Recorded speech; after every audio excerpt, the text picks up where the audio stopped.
Hi, we just finished meeting for intonation practice on October 23rd. And as you can see, we don't have very many examples here, but we had really good conversations and some questions and stuff during the meetup. So I'll show you a little about what we talked about. We started with how did you do, meaning how was the performance, like maybe a job interview, how did you do in the interview? But I can make this shorter.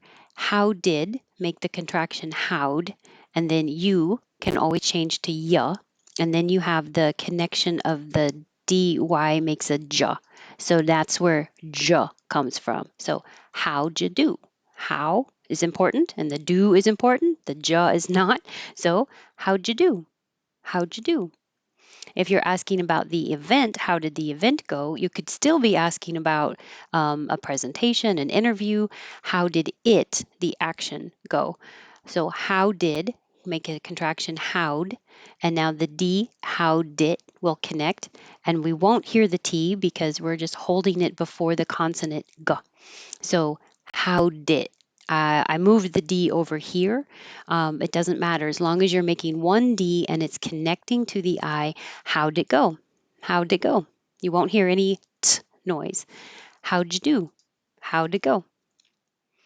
And this was a good example of a longer sentence, not maybe a whole sentence, but at least a big part of it.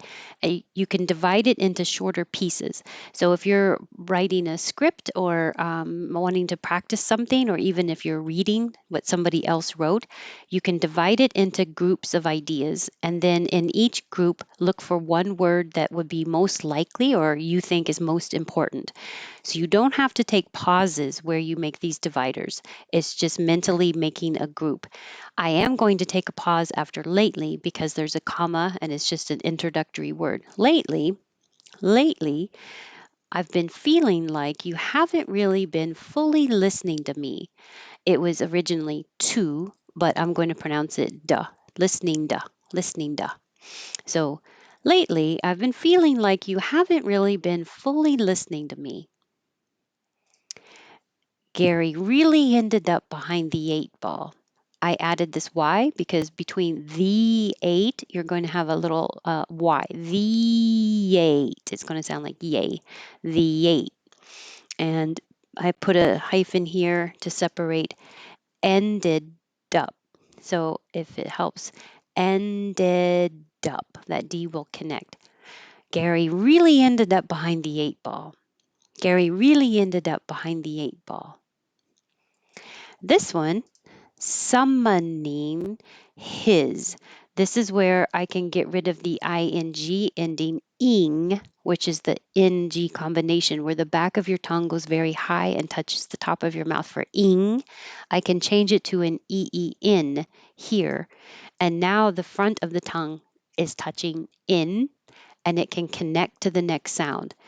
And this happens to be a pronoun that begins with an H, and we can get rid of that H and then connect here. This will connect to his. Really, his is HIH because I spell hi with an IH combination, hi. So his, and the S really sounds like a Z. I'm connecting this in, and that's where the in comes from. Get rid of the H, connect the previous sound. Summoning is. Summoning is. Then masters, debtors. The word debtors, the B is silent, the T changes to a D, and OR always sounds like ER. Debtors. Debtors. One by one. So together, summoning is masters, debtors, one by one. Summoning is masters, debtors, one by one.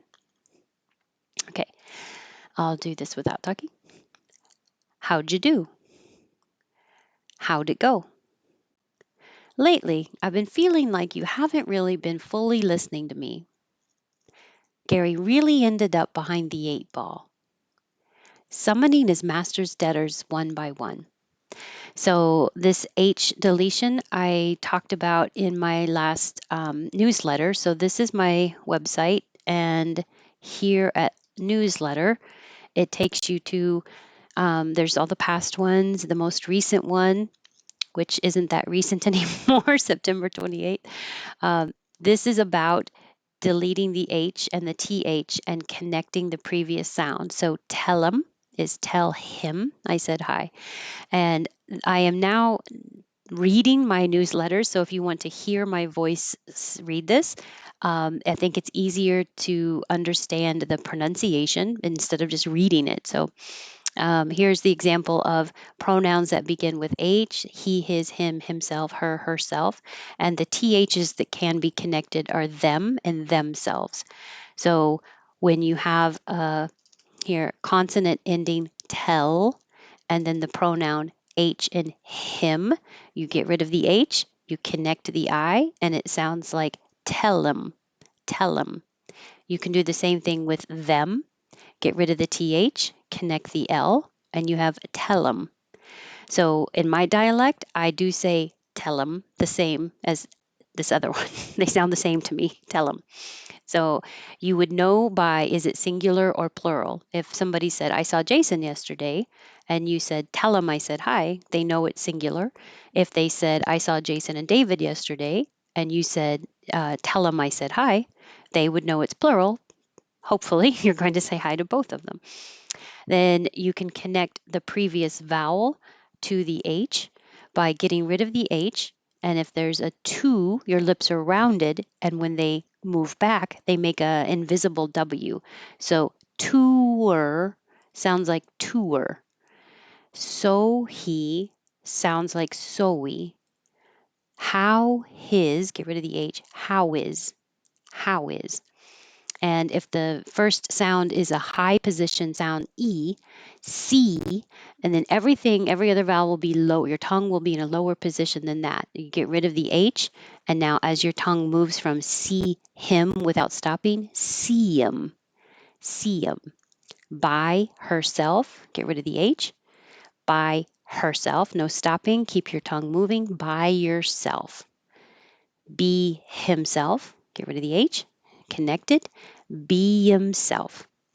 So it is difficult to notice in everyday speed. So if you can watch a video and slow down the speed, it's easier to catch these very small things. Um, and it's not happening 100% of the time. People might be more careful and speaking more formally. So the situation will always be different. And so that's where to find that. I'll put this on the spreadsheet here so that you can find it if you want to with the connections. All right, I think that's it. Thank you. This was short, but we had a lot of good practice with the H deletion and talking about that. So I'll see you next week for pronunciation and intonation. Thanks.